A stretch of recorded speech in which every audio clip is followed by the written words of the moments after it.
Mobil dengan penggerak roda belakang adalah mobil yang roda belakangnya mendapatkan tenaga dari mesin, sementara roda depan murni untuk mengarahkan mobil saja. Perbedaannya dengan sistem FWD, yaitu ada gardan yang diletakkan di belakang mobil sebagai penyalur tenaga mesin ke roda belakang. Nah, sebelum kita bahas bagaimana mekanismenya, kita bahas dulu kelebihan dan kekurangan mobil RWD, alias mobil dengan penggerak roda belakang. Kelebihan mobil RWD.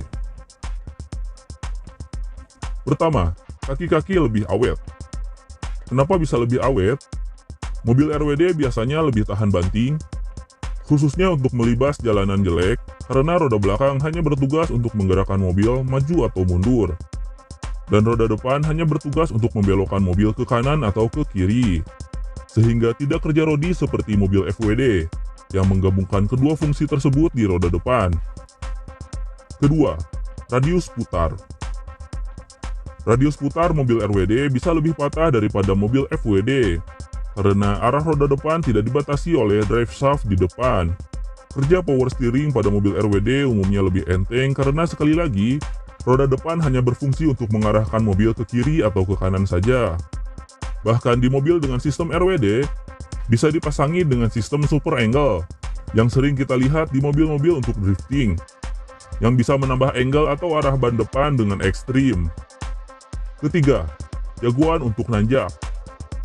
Mobil dengan sistem RWD memiliki cara kerja dengan cara mendorong beban, sedangkan FWD menarik beban.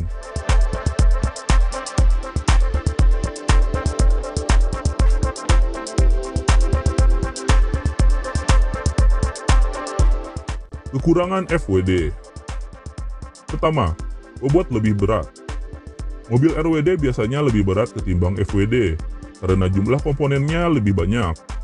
Pemindahan tenaga dari depan ke belakang membutuhkan komponen powertrain lebih banyak, seperti propeller shaft, gardan, as roda belakang, cross joint, dan lain-lain. Kedua, potensi power loss. Karena jumlah komponennya lebih banyak, kerugian mekanisnya pun lebih besar daripada FWD. Pemindahan tenaga dari depan ke belakang juga akan mengalami power loss akibat gesekan di powertrain. Akibatnya, tenaga mesin yang sampai ke roda mobil RWD tidak sebesar FWD. Tapi hal ini tentu tidak terjadi jika mobil memiliki mesin yang berada di belakang juga, alias menggunakan layout RR, Rear Engine Rear Wheel Drive. Ketiga, makan ruang kabin. Kekurangan lain pada sistem penggerak roda belakang adalah berupa kabin yang kurang lapang. Pada mobil dengan sistem penggerak roda belakang, lantai kendaraan menjadi tidak rata, karena di bagian bawah menjadi tempat untuk sistem transmisi dan propeller shaft. Sehingga mobil RWD punya terowongan yang membuat lantai kabin memiliki tonjolan di tengahnya, sehingga memakan ruang kabin. Mekanisme mobil RWD.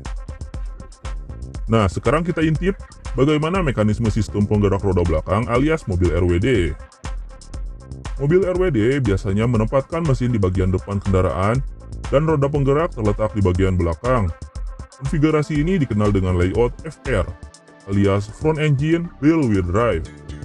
Ini adalah tata letak mobil tradisional untuk kendaraan sejak tahun 70-an, karena roda depan diaktifkan untuk fungsi kemudi. Sebagian besar kendaraan RWD menggunakan mesin longitudinal mount, yang artinya mesin yang crankshaftnya terletak sepanjang sumbu roda kendaraan, memanjang dari depan ke belakang. Berbeda dengan mobil FWD yang biasanya memakai mesin yang melintang, alias transverse engine. Banyak mobil-mobil kelas premium yang ber-cc besar menggunakan orientasi mesin seperti ini, karena mesin 6 silinder segaris dan mesin VH terlalu panjang untuk dimasukkan dengan model mesin transverse. Untuk tipe mesin longitudinal dapat diletakkan dengan 3 posisi utama, yaitu front engine, mid engine, dan rear engine.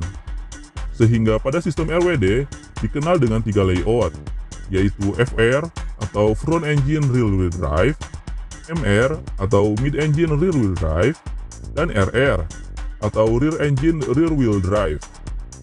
Lanjut ke output dari mesin, mobil membutuhkan komponen transmisi untuk menyesuaikan putaran mesin dan kecepatan mobil, atau biasa disebut gearbox. Bisa digunakan transmisi manual ataupun transmisi otomatis. Untuk transmisi manual, mesin dan gearbox dihubungkan oleh komponen bernama clutch alias kopling. Kopling di sini berfungsi untuk menghubungkan dua komponen yang memiliki kecepatan putar yang berbeda dengan lembut tanpa terjadi slip. Sedangkan untuk transmisi otomatis, menggunakan torque converter. Torque converter adalah kopling jenis hidrolik dengan ATF atau Automatic Transmission Fluid yang memungkinkan mesin berputar secara bebas dari transmisi. Jika mesin melambat, seperti saat mobil akan berhenti di lampu lalu lintas, jumlah torsi yang melewati torque converter masih ada sedikit, sehingga mobil tetap memerlukan sedikit pengereman supaya tidak berjalan. Lalu jika pedal gas diinjak, maka kecepatan mesin bertambah dan memompa lebih banyak ATF ke dalam torque converter, yang selanjutnya torsi disalurkan ke gearbox. Nah, setelah melewati komponen transmisi, untuk menyalurkan tenaga ke roda belakang, diperlukan komponen yang disebut propeller shaft atau poros propeller. Poros propeller diletakkan di antara komponen transmisi dan gardan. Fungsi utama dari poros propeller yaitu untuk menghubungkan putaran dari transmisi ke gardan dengan baik dan lembut. Poros propeller sendiri terdiri dari beberapa komponen, karena mekanismenya yang dituntut untuk fleksibel, mengikuti posisi gardan yang tidak lurus dengan transmisi, dan dapat naik turun menyesuaikan kondisi roda. Umumnya komponen tersebut yaitu input shaft, sleeve yoke, universal joint, cross, drive shaft, slip joint, output shaft, gear, dan bearing.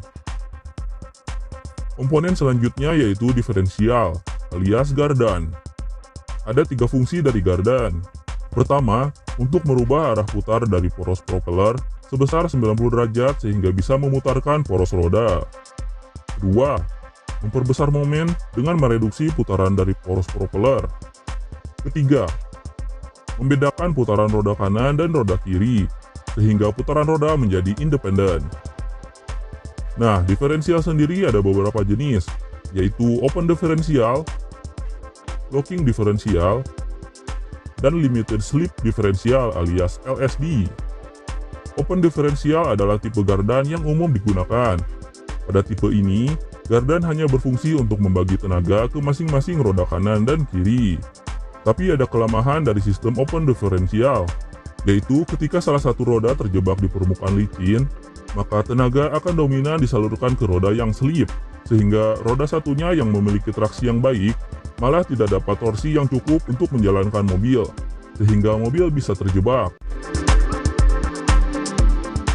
Untuk locking diferensial, memiliki prinsip kerja sama dengan open diferensial, namun memiliki sistem tambahan berupa locking atau pengunci yang dapat dioperasikan secara mekanis ataupun elektronik, sehingga roda kanan dan kiri dapat terhubung dan masing-masing dapat memiliki torsi yang sama dalam kondisi apapun.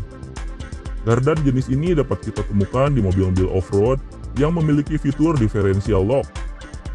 Selanjutnya adalah gardan LSD atau Limited Slip Differential.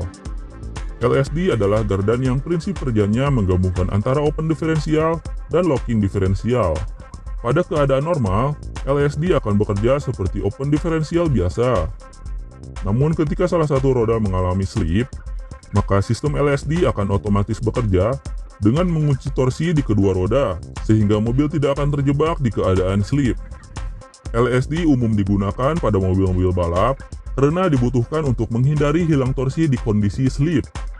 Juga wajib digunakan di mobil-mobil drifting karena dibutuhkan agar putaran roda tetap searah, sehingga torsi dapat diteruskan roda ke trek walaupun roda ban spinning alias ngepot. Selain itu, LSD juga dapat membantu handling dan manuver yang lebih stabil pada mobil balap dan mobil drifting. Lalu setelah gaya putar melalui gardan, selanjutnya diteruskan ke roda melalui axle shaft atau poros roda. Axle shaft terletak di antara komponen gardan dan roda. Fungsi utama dari axle shaft yaitu menghubungkan putaran dari gardan atau diferensial ke masing-masing roda belakang. Selanjutnya dihubungkan ke sistem pengereman, velg, dan ban, sehingga bisa menggerakkan mobil maju atau mundur. Oke, begitulah gambaran mekanisme dan komponen-komponen mobil berpenggerak roda belakang. alias mobil RWD. Mudah-mudahan bermanfaat ya guys. Terima kasih sudah menonton, jangan lupa support channel ini dengan klik tombol subscribe dan nyalakan loncengnya. Dan sampai jumpa di video berikutnya.